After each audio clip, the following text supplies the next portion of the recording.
नमस्कार मेरे प्यारे साथियों, एकेडमी ऑफ टीचर्स में आप सभी का स्वागत है। दोस्तों, इस वीडियो में आप लोगों के लिए मैं लेकर के आया हूँ BHU B.Ed एंट्रेंस 2018 का लाइफ साइंस ग्रुप का पेपर का सॉल्यूशन का सेकंड पार्ट। फर्स्ट पार्ट आप लोगों को प्रोवाइड करा दिया गया था, जिसमें पार्ट ए और बायोलॉजी के जितने क्वेश्चंस थे उनको सॉल्व किया गया था। इस पार्ट में आप लोगों को फिजिक्स, केमिस्ट्री और कंप्यूटर साइंस और होम साइंस के जितने क्वेश्चन हैं उनको सॉल्व किया गया है। तो अगर आप लोगों को वीडियो पसंद आएगा तो लाइक करना मत भूलिएगा और चैनल पर नए हैं तो सब्सक्राइब कर लीजिएगा, क्योंकि BHU B.Ed एंट्रेंस की पूरी तैयारी आप लोगों को इस चैनल पर करवाई जाएगी। तो दोस्तों, सबसे पहले देखिए फिजिक्स और केमिस्ट्री के क्वेश्चंस। ग्रेविटेशनल क्वेश्चन जी दिया है, मास सेम है और रेडियस आर है। तो हमें फाइंड करना है इसका वेलोसिटी क्या होगा। इस तरह के क्वेश्चन को सॉल्व करने के लिए हम लोग conservation of mechanical energy use करेंगे और इसका डायरेक्ट फार्मूला भी हमें याद होना चाहिए। इसका वेलोसिटी इक्वल टू होता है √2gm/r। इस क्वेश्चन में दिया है which of the following was unified by Maxwell. तो इसका करेक्ट ऑप्शन होगा 1, electricity and magnetism are unified by Maxwell. Question number 33 में दिया है एक सॉलिड पार्टिकल है जिसका वेट W है और डेंसिटी D है। उसको हम एक लिक्विड में इमर्ज करते हैं जिसका डेंसिटी रो है, तो एपरेंट वेट क्या होगा, ये हमें फाइंड करना है। एक सॉलिड पार्टिकल है जिसका वेट W है और डेंसिटी D है। उसको हम एक लिक्विड में इमर्ज करते हैं जिसका डेंसिटी रो है, तो एपरेंट वेट क्या होगा। एपरेंट वेट इक्वल टू होता है actual weight minus upthrust force. Actual weight हमें दिया है W, अपथ्रस्ट फोर्स का फार्मूला होता है volume of solid into density of liquid into g. Actual weight यहाँ पर दिया हुआ है W, volume of solid find करना है, डेंसिटी भी दिया है, लिक्विड का डेंसिटी है rho into acceleration due to gravity. तो वॉल्यूम ऑफ सॉलिड क्या होगा ये हमें फाइंड करना है। चलिए फाइंड कर दें इसको।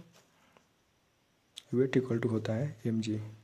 तो यहाँ से निकाल लेंगे मास ऑफ सॉलिड पार्टिकल होगा weight of solid particle by g. तो volume of solid equal to क्या होगा, mass of solid particle by density of solid particle जो है d। तो यहाँ से हमें वॉल्यूम ऑफ सॉलिड पार्टिकल निकल गया m/d।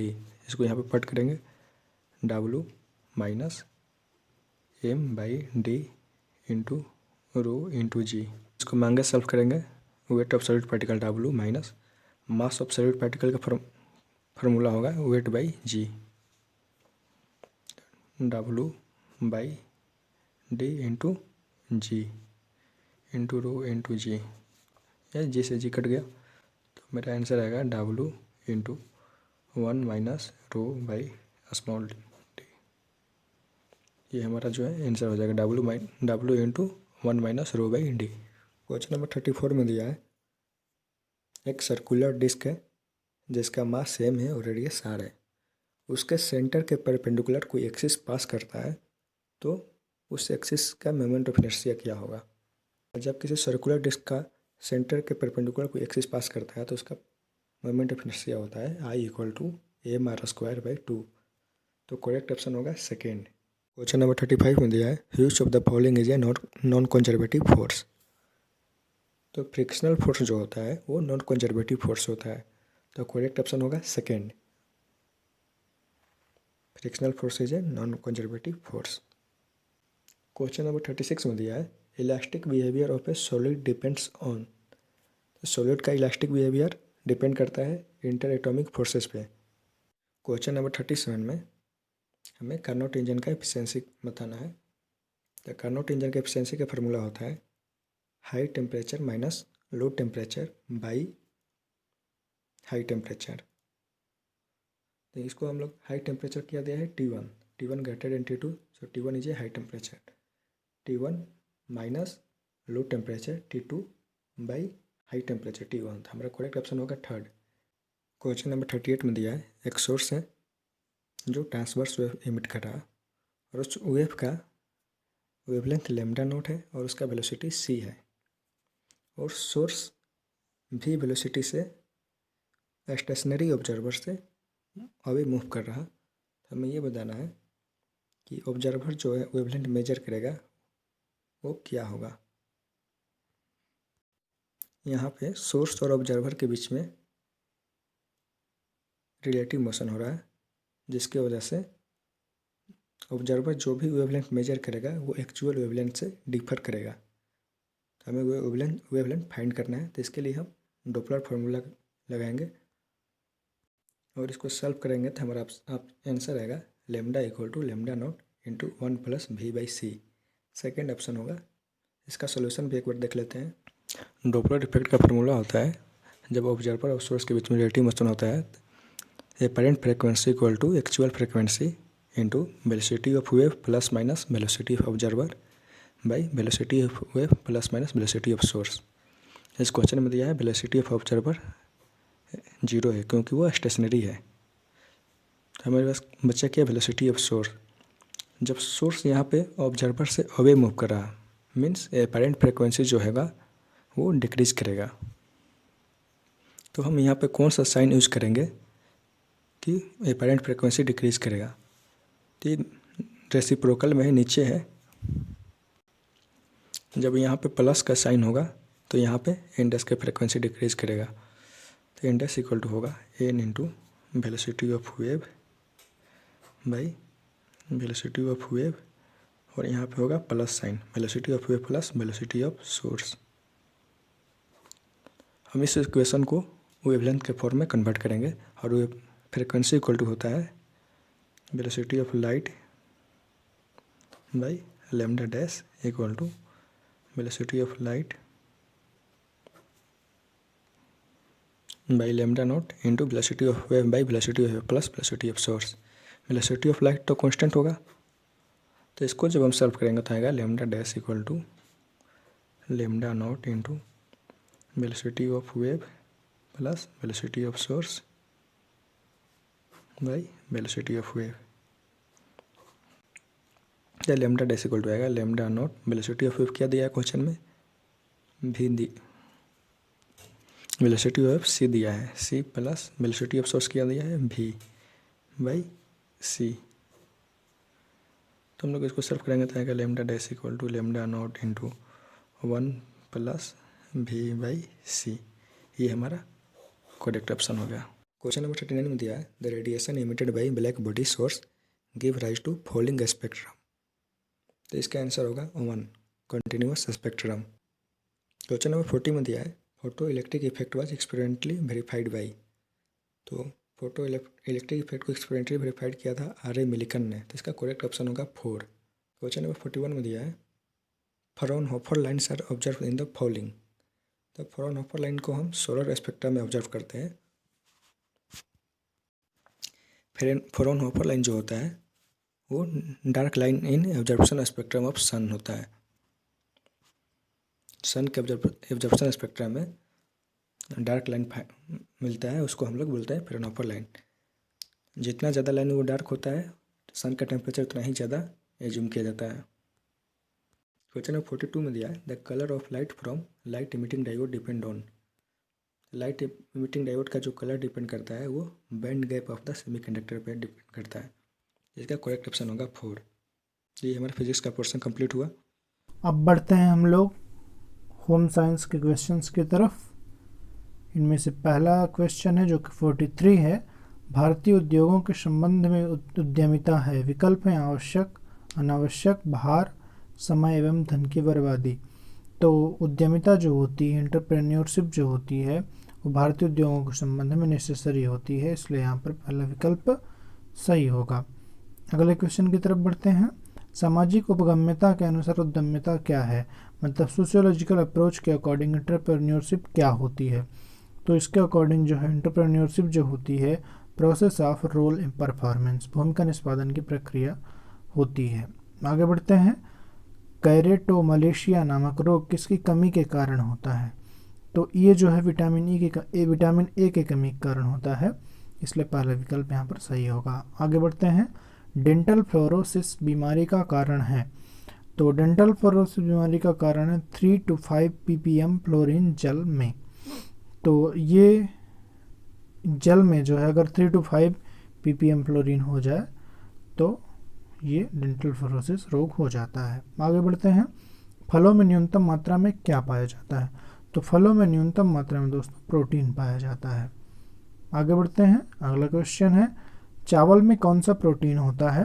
तो चावल में जो है मेनली जो है ग्लूटेनिन होता है। इसलिए तीसरा विकल्प यहाँ पर सही होगा। आगे बढ़ते हैं। असंतृप्त वसीय अम्लों को संतृप्त वसीय अम्लों में बदलने की प्रक्रिया क्या है? मतलब अनसेचुरेटेड फैट को सैचुरेटेड फैट में चेंज करने का जो प्रोसेस होता है उसे क्या कहते हैं? तो उसे बोलते हैं हाइड्रोजनाइजेशन। तो इस प्रकार से दूसरा विकल्प सही होगा। आगे बढ़ते हैं। नायलॉन के वस्त्र किस विधि द्वारा तैयार किए जाते हैं? तो नायलॉन के जो वस्त्र होते हैं दोस्तों वो रासायनिक विधि द्वारा तैयार किए जाते हैं। आगे बढ़ते हैं। क्योंकि एक नायलॉन जो है एक पॉलिएस्टर है। एक प्लास्टिक रेशा कौन सा है? तो प्लास्टिक रेशा जो है दोस्तों ऑर्लान है। ये तीसरा विकल्प यहाँ पर सही होगा। आगे बढ़ते हैं। FPO रोकथाम करता है। तो FPO जो होता है वो रोकथाम करता है मिलावट की, इसलिए यहाँ पर पहला विकल्प सही होगा। अगला क्वेश्चन है, which is necessary in colour? रंगों के प्रयोग में क्या आवश्यक है? तो रंगों के प्रयोग में जो है दोस्तों प्रोपोर्शन मतलब अनुपात आवश्यक होता है। क्वेश्चन नंबर 55 में दिया है, if S is the solubility of CaF2 then solubility product would be expressed as। तो इसका करेक्ट आंसर होगा थर्ड, KSP इक्वल टू होगा 4SQ। 56 में दिया है, एन इमल्सिफायर फंक्शन 2। इमल्सिफायर जो होता है इमल्सन को स्टेबलाइज करने का काम करता है, तो इसका करेक्ट ऑप्शन होगा थर्ड, इमल्सिफायर स्टेबलाइज है इमल्सन। 57 में दिया है, for one component system the phase rule is. The phase rule का फॉर्मूला होता है F equal to C minus P plus 2। यहाँ पर जो C होता है वो नंबर ऑफ कंपोनेंट होता है। इस क्वेश्चन में दिया है वन कंपोनेंट, तो C का वैल्यू 1 होगा, तो F equal to C minus P plus 2 formula है। वन कंपोनेंट सिस्टम में C का वैल्यू 0 होता है, टू कंपोनेंट सिस्टम में C का वैल्यू 1 होता है। तो यहाँ पे जो होगा C का वैल्यू 0 होगा क्योंकि वन कंपोनेंट सिस्टम है। तो हमारा आंसर आएगा 2 माइनस P। तो करेक्ट ऑप्शन होगा second, 2 minus P। Question number 58 में दिया है, ए रिएक्ट करता है H2SO4 के साथ और B एज ए प्रोडक्ट देता है। B जो है कलरलेस गैस है विथ इरिटेटिंग स्मेल। जब B को हम H2SO4 और K2Cr2O7 के साथ रिएक्ट कराते हैं तो ग्रीन सोल्यूशन देता है। तो ए और बी क्या होगा ये हमें बताना है। तो colourless gas with irritating smell SO2 को बोलते हैं हम, तो इसलिए मेरा बी जो होगा वो SO2 होगा। और एक H2SO4 के साथ SO3-2 को रिएक्शन कराते हैं तो SO2 एज ए प्रोडक्ट आता है। तो हमारा करेक्ट ऑप्शन होगा 1। 58 का ऑप्शन होगा 1। 59 में which of the following is not a nucleophile. तो जिस मॉलिक्यूल्स के ऊपर नेगेटिव चार्ज होता है या सेंट्रल एटम के पास लोन पेयर होता है तो वो न्यूक्लियोफाइल की तरह बिहेव करता है। तो हमारा करेक्ट ऑप्शन होगा थर्ड, BF3 के पास ना ही तो नेगेटिव चार्ज है और ना ही लोन पेयर है सेंट्रल एटम के पास, इसलिए हमारा ऑप्शन होगा थर्ड, BF3। क्वेश्चन नंबर 60 में दिया है, which of the following does not react with ammoniacal AgNO3 but decolourise bromine water. तो हमारा इसका करेक्ट ऑप्शन होगा 4, C2H4 एल्कीन। एल्कीन जो होता है वो ब्रोमीन वाटर को डिक्लोराइज करता है पर AgNO3 का रिएक्शन नहीं करता है। तो C2H4 जो है ये एक एल्कीन है, तो इसलिए हमारा करेक्ट आंसर होगा 4। Benzene is converted into toluene by. तो इसका ऑप्शन होगा थर्ड, फ्राइडल क्राफ्ट रिएक्शन से हम बेंजीन को टोलुएन में कन्वर्ट कर सकते हैं। नंबर 62 में दिया है, क्लोरोबेंजीन और बेंजाइन क्लोराइड को डिफरेंशिएट करने के लिए कौन सा रिएजेंट यूज करते हैं? तो हम लोग अल्कोहलिक AgNO3 यूज करते हैं इन दोनों को डिफरेंशिएट करने के लिए। तो इसका करेक्ट आंसर होगा ऑप्शन सेकेंड। क्वेश्चन नंबर 63 में दिया है, which of the following is OO linkage. OO linkage को बोलते हैं परऑक्सी लिंकेज। तो इसका करेक्ट ऑप्शन होगा सेकेंड, H2H2O8। H2H2O8 को बोलते हैं मार्शल्स एसिड। इसका कॉन्सेप्ट है जब number of oxidation state greater than number of valence electron होता है तो उस मॉलिक्यूल्स में परऑक्सी लिंकेज प्रेजेंट होता है। सल्फर का वैलेंस इलेक्ट्रॉन है 6 और H2SO8 में इसका ऑक्सीडेशन स्टेट है 7, तो इसलिए इसमें प्रॉक्सी लिंकेज प्रेजेंट होगा क्योंकि ऑक्सीडेशन स्टेट जो है वैलेंस इलेक्ट्रॉन से ज़्यादा है। क्वेश्चन नंबर 64 में दिया है both NiCl4 -2 and NiCnK4 -2 are diamagnetic, the hybridisation of nickelium in the complex respectively are. तो इसका हमको हाइब्रिडाइजेशन बताना है, तो इसका हाइब्रिडाइजेशन होगा DsP2 ऑप्शन नंबर 4। अगर इसी क्वेश्चन में NiCl4 को ये डाईमैग्नेटिक नहीं दिया होता तो इसका करेक्ट आंसर होता है sp3 एंड DsP2, क्योंकि Cl क्लोरीन जो है ये वीक फील्ड लिगेंड है, पर क्वेश्चन में दिया NiCl4 डाईमैग्नेटिक है, तो इसको हम क्लोरीन को स्ट्रॉन्ग फील्ड लिगेंड की तरह ट्रीट करेंगे और इसका भी आंसर होगा DsP2। और NiCl4 तो एनी केस में स्ट्रॉन्ग फील्ड लिगेंड होगा, तो इसका भी आंसर होगा DsP2, इसलिए यहाँ पर दोनों डाईमैग्नेटिक है, तो हम करेक्ट ऑप्शन टिक करेंगे 4। क्वेश्चन नंबर 65 में दिया है the species in which the central atom is sp2 hybridize orbital in its bonding, तो इसका करेक्ट आंसर होगा 3rd pH3, क्योंकि ये ड्रैगोज रूल का क्वेश्चन है। ड्रैगोज रूल में होता है pH3 जो है pH3 का लोन पेयर जो होता है वो हाइब्रिडाइजेशन में पार्टिसिपेट नहीं करता, और इसलिए इसका स्ट्रक्चर होगा sp2।